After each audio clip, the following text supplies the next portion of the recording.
Bom, gente, vamos dar início a mais um vídeo para o canal Mente Aberta. Nesse vídeo aqui eu irei fazer mais uma sessão correspondente à playlist Caio Responde, trazendo para vocês a parte 2 do caso A, certo? Para quem começa a assistir a partir desse vídeo aqui, eu sugiro que você procure aí no canal o ícone de nome playlist ou biblioteca e procure o título correspondente a Caio Responde para que você possa ter acesso à primeira parte desse caso, tá bom? Bom, dando continuidade acerca do que eu vinha falando no que diz respeito a esse caso, o que é que acontece? A senhora A, ela salienta que os pensamentos chegavam a fazê-las imaginar cenas de estupro com eles, ou seja, com os filhos.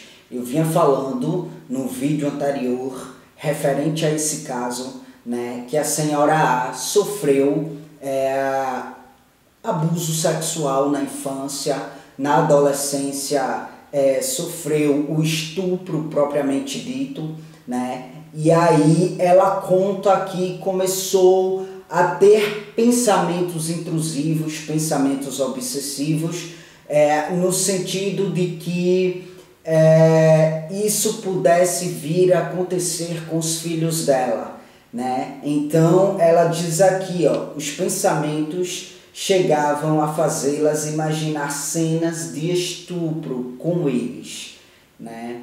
E aí esses pensamentos ela conta que lhe causava angústia, dor, medo e pavor. E aí ela diz que ao ter a filha caçula, os pensamentos pioraram. Começou a imaginar estas cenas dela, ou seja, da filha caçula, com o pai dela, no caso o atual marido da senhora A. E aí é quando ela diz, né, que imaginar isso acaba se sentindo um lixo humano, porque ela tem a consciência de que o marido é um pai carinhoso e que jamais faria isso com a filha deles, né? E aí ela diz, as cenas vinham na cabeça e quando vinham, chegava a desconfiar de tudo, Estes pensamentos eram fantasias, vejam que ela salienta aqui. Estes pensamentos eram fantasias, mas por que estes pensamentos com os meus filhos? E aí ela conta que hoje é avó e nunca teve estas preocupações com a neta a ponto de imaginar cenas desse tipo, né? Ela conta aqui que nunca teve preocupações desse tipo com a neta, nunca chegou a imaginar com a neta cenas desse tipo.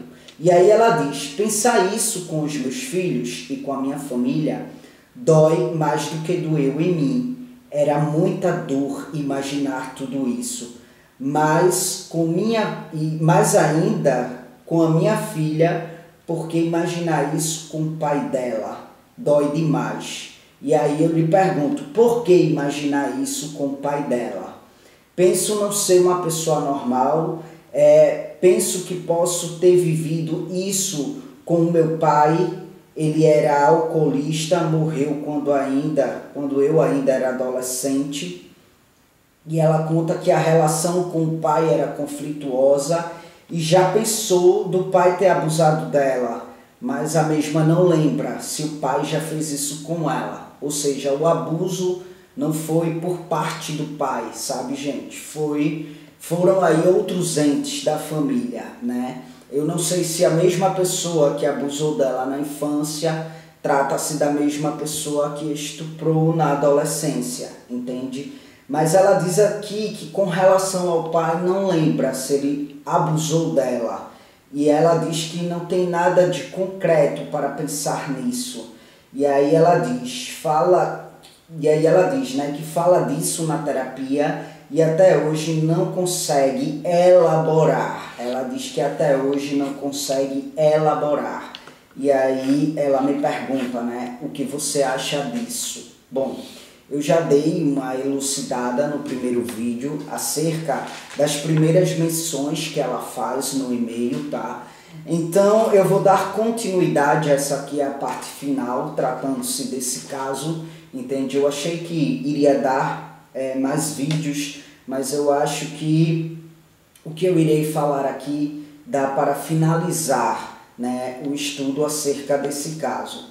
Bom, os filhos eram aí gatilhos, né, para as vivências sofridas da senhora A, entende? Ela pergunta, né, por que imaginar essas cenas com os meus filhos? Por que ter esse tipo de pensamento com os meus filhos? Né? Isso aí são gatilhos, ou seja, os pais tendem muito a reviver a sua infância a partir daquilo que os filhos desperta nele, né? Eu vou contar um exemplo. O meu pai, quando mais jovem, ele chegou a trabalhar no ateliê de Francisco Brenan. Para quem não sabe, Francisco Brenan é um artista plástico, né?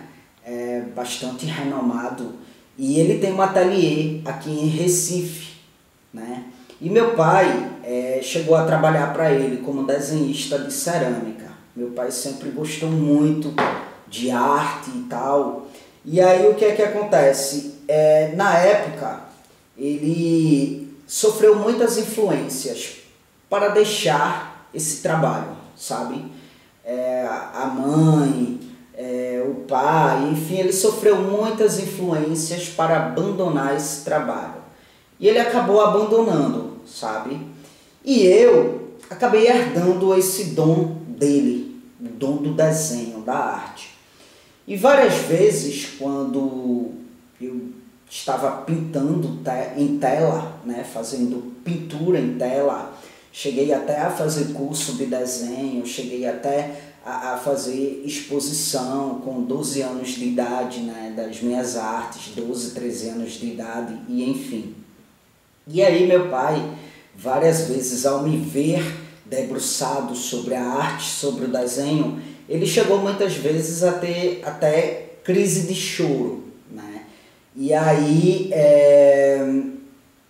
era quando vinha as lembranças, né, do tempo em que ele trabalhou com Francisco Brenan, e aí vem a frustração, sabe, de não ter seguido adiante, de ter deixado se influenciar no sentido de abandonar esse emprego que ele conseguiu com Francisco Brenan, entende? Então muitas vezes quando ele me via desenhando, isso fazia com que ele revivesse a época em que ele desenhava profissionalmente e, em paralelo, a frustração de ter abandonado a profissão por conta da influência de terceiros, entende? Então vejam, meu pai acaba revivendo em mim uma frustração e até projetando o desejo de que eu seguisse adiante com a arte, entende?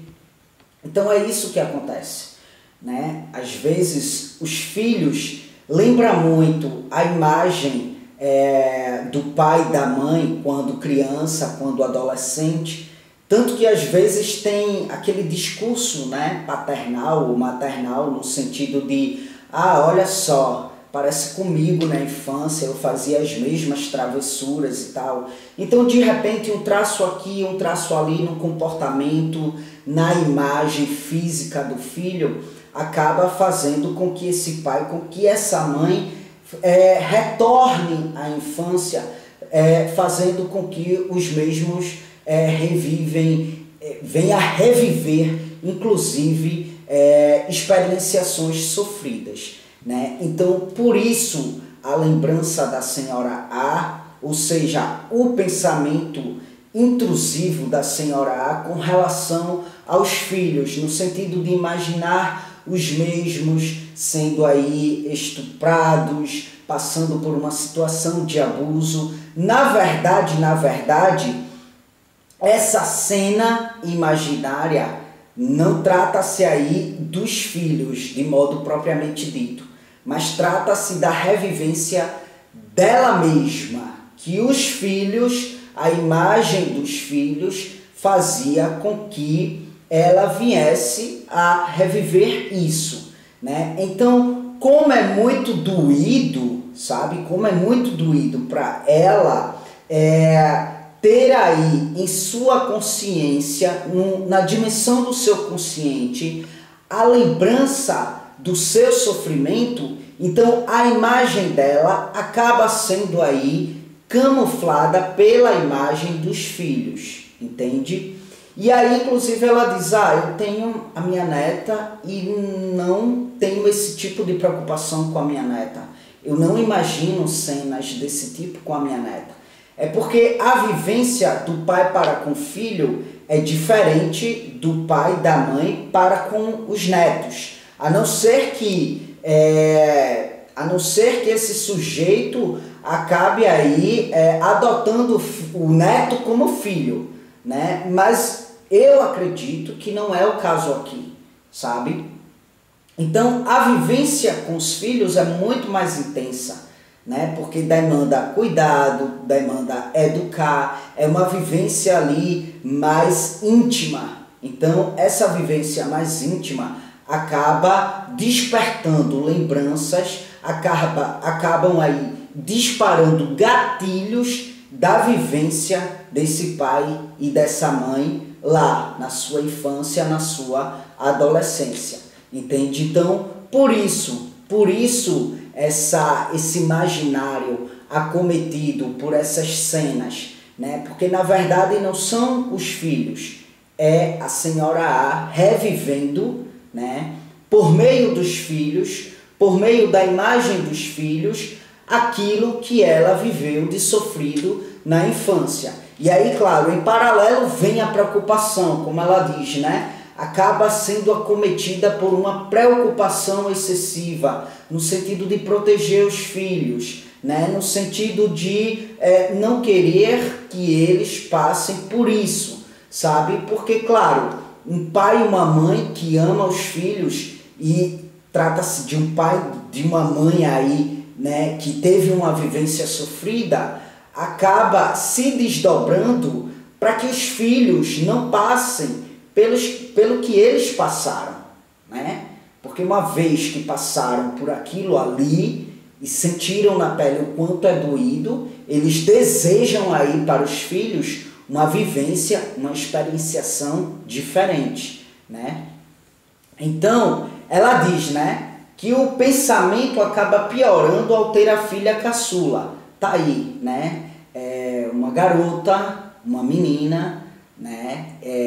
O que acaba sendo mais intenso o despertar desse gatilho, né? Porque de repente a filha, por ser uma garota, por ser uma menina, né? Por ser aí caracterizada pelo feminino, digamos assim, né? Daí esse gatilho acaba sendo acionado de uma forma mais intensa. De repente, a filha, muito mais do que os filhos homens, a leva, né, para uma lembrança mais intensa da sua infância, da sua adolescência. Ou seja, a imagem da filha caçula acaba sendo aí um catalisador ainda maior, ou seja, acaba sendo um potencial muito mais intenso, né, digamos assim, do que os filhos homens para a revivência da criança, da adolescente cheia de traumas, entende? Quando Freud ele procurava aí os esclarecimentos dos seus pacientes, né, sobre cenas traumáticas, o que ele encontrou foi fantasias, sabe? Quando ele buscava o esclarecimento, quando ele buscava a associação livre dos seus pacientes acerca dos seus traumas, ele se deparava muito, ele encontrava muito as fantasias, né, no discurso, na associação livre, né? Ou então ele acabava aí se deparando com relatos no qual se tornava até então difícil a distinção entre o que ocorreu na realidade e o que é uma construção imaginária, entende? No caso da senhora A, ela salienta que não consegue elaborar, né, essas vivências sofridas, apesar de já estar em análise há um bom tempo, né, e não entende o porquê desses pensamentos com os filhos, e enfim, e aí ela se coloca como sujeito que ainda não elaborou, né, as suas vivências, as suas experienciações. Mas aí eu fiquei pensando, será mesmo que ela não está no processo de elaboração? Né? Será mesmo que ela não elaborou nada dessas vivências, dessas experienciações? Pois bem, refleti muito sobre isso e a partir do meu ponto de vista acerca do caso, eu acredito que a elaboração está se dando, né? Ela está sim em um processo de elaboração. Por que eu acredito nisso? Né? Se não houvesse elaboração, né, ela não teria aí a consciência de que essas cenas imaginadas com os filhos, sobretudo as filhas, são fantasias. Fantasias mascaradas de um trauma. Ela traz no e-mail de modo muito assertivo de que isso são fantasias que ela tem com os filhos, né? E são pensamentos intrusivos, são cenas imaginárias, ela sabe, ela tem a consciência de que isso não acontece com os filhos, né? Então, em paralelo a esses pensamentos que ela tem com os filhos, ela traz o seu trauma, né, da infância, da adolescência, de ter sido abusada sexualmente, entende? Então, se ela não tivesse em um processo de elaboração, ela não teria a consciência disso, ela não teria a consciência de que o que ela está tendo, né, ela está aí, na verdade, sendo acometida por fantasias mascaradas de um trauma. E não sou eu que estou dizendo isso. Como eu disse, ela traz isso em seu e-mail, né? Que ela tenha consciência de que isso são fantasias, né? Consequência dos seus traumas da infância e da adolescência. Então, se ela tem isso no âmbito do seu consciente, se ela tem a consciência disso, se ela tem essa racionalização, né, eu acredito que diante disso ela está em um processo de elaboração, né? Porque se ela não estivesse em um processo de elaboração acerca das suas vivências, ela estaria munida de uma dissociação quanto à memória do acontecimento, né, que gerou o trauma, linkada à fantasia com os filhos, entende? Ou seja, a fantasia com os filhos estaria desassociada da memória do acontecimento traumático, né, das suas experienciações traumáticas, das lembranças das suas experienciações traumáticas, e diante disso, diante dessa desassociação, ela poderia estar aí convicta de que sim, de que o seu marido, pai da sua filha, possivelmente estaria sim abusando da filha dentro do campo da realidade e não dentro do campo do imaginário dela, entende? Ela não teria a consciência de que tudo isso está no campo do seu imaginário, consequência das suas vivências traumáticas.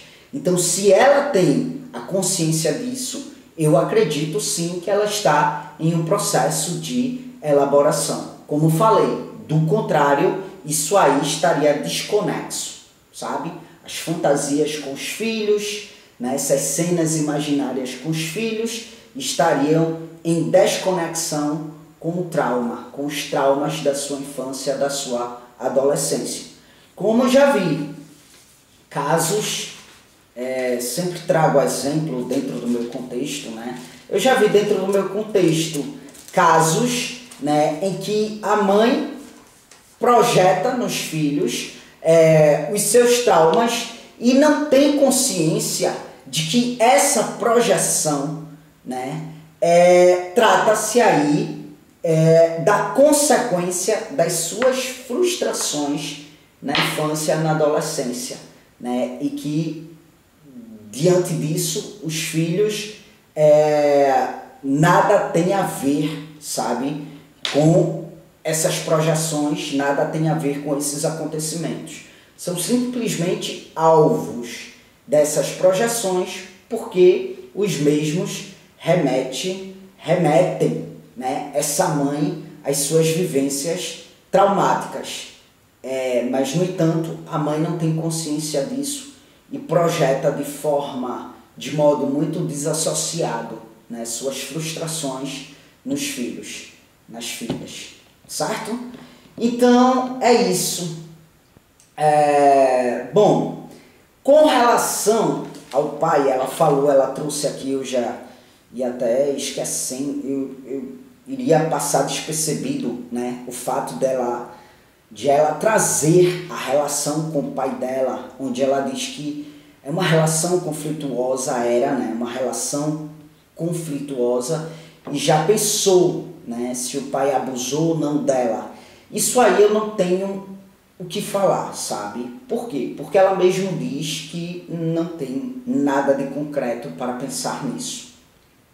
Então eu não posso dizer se aconteceu ou se não aconteceu. Ela precisa continuar em processo de terapia, né, para que ela possa aí chegar a uma elaboração com relação a isso também, para que ela possa chegar a uma conclusão, né, se isso trata-se de uma fantasia, de mais uma fantasia, ou se de fato isso aconteceu dentro do campo da realidade dela, entende? Dentro do campo do real, entende? Então é isso. Com relação a isso, seria antiético da minha parte dizer, olha, possivelmente sim, o teu pai abusou sexualmente, sabe?